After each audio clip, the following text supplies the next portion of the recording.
Ask yourself this question: what is the best set for EDH? Is it one that contains powerful cards? I don't think so. Is it one that was specifically designed with the Commander format in mind? I don't think so either. What could it be? I've got it. It's the Onslaught block and the sets within. And it's not just the fetch lands. There's more to it than that, and you'll find out today. Now the number one, the cycles. No, not cycling. Sorry, cycling fans. Astro Slide and Lightning Rift are cool, but they don't make the cut. I'm talking about cycles like the fetch lands. I know, said I wouldn't bring them up, but they are part of the cycle. We have more land cycles. We've got the cycling lands. Be happy, cycling fans. I didn't forget you. We've got cycles of enchantments, like the Dragon cycle that's going to pump a creature and come back for 6 CMC or greater. These cycles really round out each color, and they're unique to each color's identity. For example, the Decree cycle gives some big, powerful effects for Commander games. Some of these cycles have powerful cards that see consistent play in our format. I'm looking at you, Seedborn Muse and Greatborn Muse. I think the other 3 muses do need some love, though. There are even cycles of common creatures that let you tutor for lands to help with your mana fixing, so that way you're not missing out on any gameplay by being mana screwed. We even have cycles of creatures that care about creatures of their type, and that's going to bring us into our next point. Tribes are an awesome part of the Onslaught block. Tribal commander decks are a lot of fun and have a lot of synergy, and the Onslaught block has some of the best cards for tribal EDH.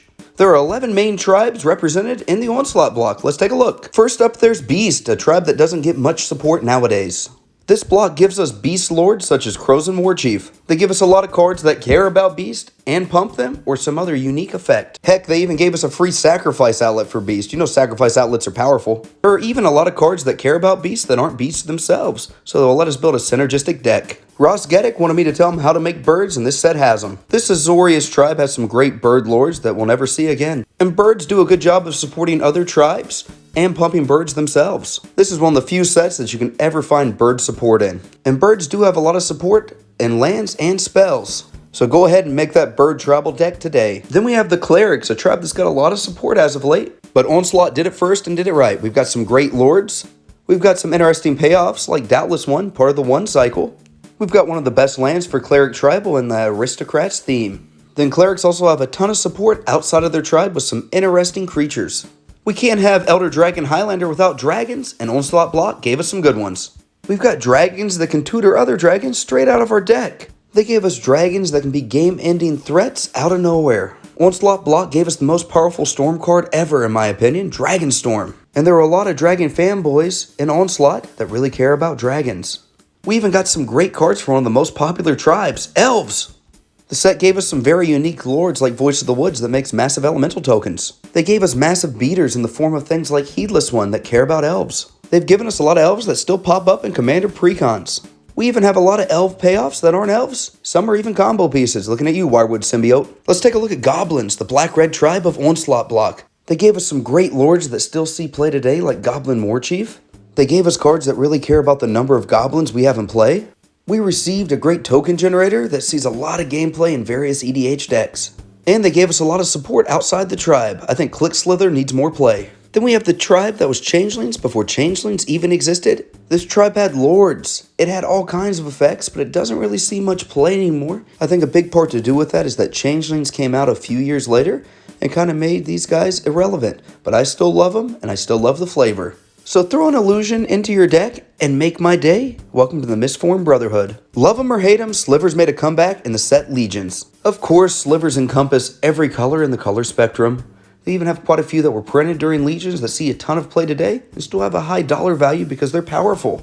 Your Sliver deck wouldn't nearly function as good as it does without these contributions from Onslaught block. So be happy, Sliver fans. Then we have Soldiers, a tribe that got a lot of support in Brothers War. Soldiers had some great support in the form of lords like Daru Warchief. They had more lords that let us tap our soldiers for some big splashy effects. We have some of the Gem Palm cycle, so you can just cycle this away and have a pump to your soldiers. Even had some great soldier lands and some great soldier enchantments. Then we have the mainly mono blue tribe of Wizards. They care about card draw and countering spells. Wizards are all about screwing up your opponent's play pattern. We've got some that just get big when Wizards are in play and can beat face. We've got some that can let us draw a million cards out of nowhere. We also have a few lands and instants that care about our Wizards as well. If you love interaction, thank Onslaught block. Then we have the tribe that came into its own in this block. Zombie Tribal receives some massive power-ups in this set. We've got great lords. We've got other zombies that help out our other zombies on the battlefield. We receive zombies that help wipe the board and control the game.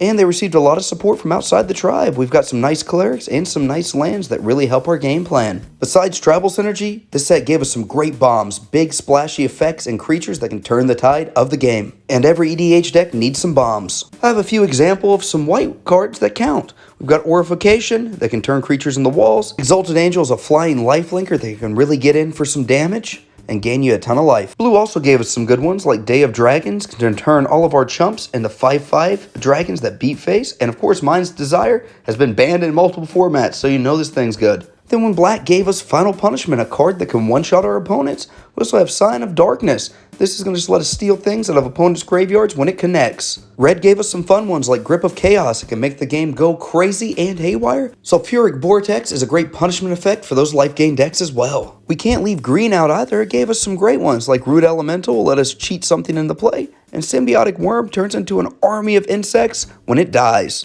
Alright, we covered a few of the select bombs from the set. There's even more, but what else does a commander deck need? It needs legends, and we've got some great options included within Onslaught block. You can't make a commander deck without a commander. White gave us a Chroma, Ixidor's Lost Love, and a keyword commander that slaps. We also got Jareth, the cat giant legend that loves the block. Blue gave us Arcanus, the Omnipotent, a wizard that loves to draw you some cards, and Mistform Ultimus, the original Orvar without all the good effects. Black gave us Visara the Dreadful, a Gorgon that taps to destroy creatures, and Phage the Untouchable, the hardest commander to build and get into play without losing. Red only gave us Rorik's Bladewing, a hasty dragon, but we can include his black-red version that cares about dragons and can reanimate them from the graveyard. Green gave us Sylvos, Rogue Elemental, a regenerating beater that can 3-shot your opponent, and also Kamal, Fist of Kroza, a commander that stood the test of time. For multicolor, we received Corona the False God, one that cares about creature types and every player gets her. Then on top of that we have Sliver Overlord, the ultimate Sliver commander. Now that we've got our commander options out of the way, we have to cover interaction, an important aspect of any EDH or commander deck. Luckily all colors receive some great spells, starting with white. We've got a lot of things that care about destroying creatures and preventing damage. That way you can protect yourself from your opponent's onslaught. Blue gave us a few ways to bounce creatures and remove them from play, and it also gave us some of the best counter magic ever, including Stifle, a CEDH staple. Black gave us a lot of great discard spells for our Turgid decks, and also gave us some great target removal, including ones that care about our tribe and help our tribe out. Red receives some great interactive spells in this block. You've got a lot of damage-based spells, storm spells, and even a spell that makes a player sacrifice a permanent like a black card. Last, but certainly not least, we have green. It gave us the forever staple of Naturalize, even though it's kind of weak nowadays. We even received a mono green board wipe for flyers. This set was out of control when it comes to interaction. So is Onslaught block the best for EDH? I'm still not sure. However, we received some great cycles for Commander, some great tribal support, awesome bombs, new commander options, and plenty of interaction. So I think the argument can be made. Onslaught block has the best cards for EDH. Thanks for sticking around. Now it's time for some bonus content. My favorite cards from the block. Guilty Conscience always had a great flavor to me, and then Corona Zealot is going to allow us to surprise an opponent with a nice morph. Mischievous Quainar is a great beast for Spellslinger decks, and a Nex is awesome because you can say, give me your Gaia's Cradle. I'm going to take that and put that on my side of the battlefield. I used to run a great zombie deck in the early 2000s, and it included Nantuko Husk and Festering Goblin. I loved removing their threats with Festering Goblin and beating face with Nantuko Husk. Slice and Dice is still one of my favorite mass removal spells because you can cycle it away if you don't need it. As a child, I thought Butcherwarg was the best rare ever printed. Wirewood Guardian special to me because it was in the first booster pack I ever opened, and I love Gigapede because I still have an old Manaless Dredge deck on the shelf.